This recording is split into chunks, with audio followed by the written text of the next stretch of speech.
کشور ایران جزو 2 کشور اصلی وارد کننده سیگار قاچاق در دنیاست. شرکت‌های آمریکایی و اسرائیلی سر بازار ایران با هم رقابت دارن. تو کشور ما در داخل دست دارن. مورد آخرم که بسیار من جگرم خون از این جریان بحث قلیونه.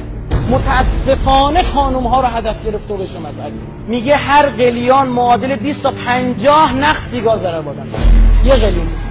اگر قلیون حرفه‌ای بکشه تا 200 نخ سیگار برابری. دود سیگار 4000 ماده سمی داره، دود قلیان 7000 ماده سم. یه باور غلطی هم هست که تو آب رد بشه لابد تصفیه میشه. مزعجه. الان توی چهارراه سر چهارراه وایسه تو ترافیک یه قلیون کوچیک آوردن شیشه‌ای، آره اونا رو میارن زون.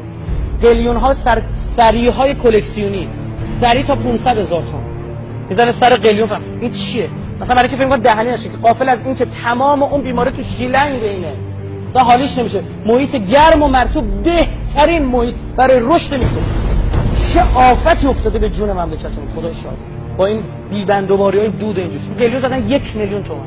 میگن که ایرانی‌ها مشکل این دارن که زغال مثل فرششون رو میسوزونه، شکلش عوض کردن. ایرانی‌ها مشکل این دارن که نمیدونم چی به شکل میز رو داشتن، روش هم بتونن یه چیزی بذارن به شکل میز و خیلی هم خوشگل و خاتمکاری و مرصع و نمیدونم اینجور چیزا.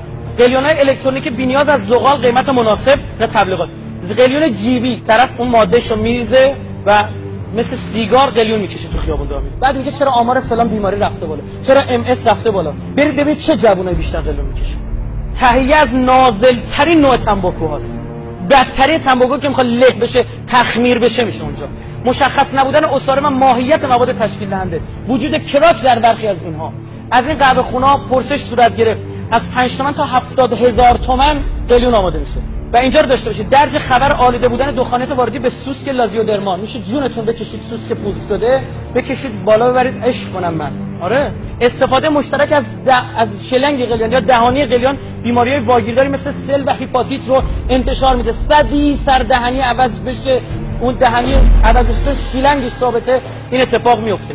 فوم آلومینیومی که استفاده میشه بسیار خطرناکه چون ترکیبات آلومینیوم سمیه، این فکر میکنه نمیرسه.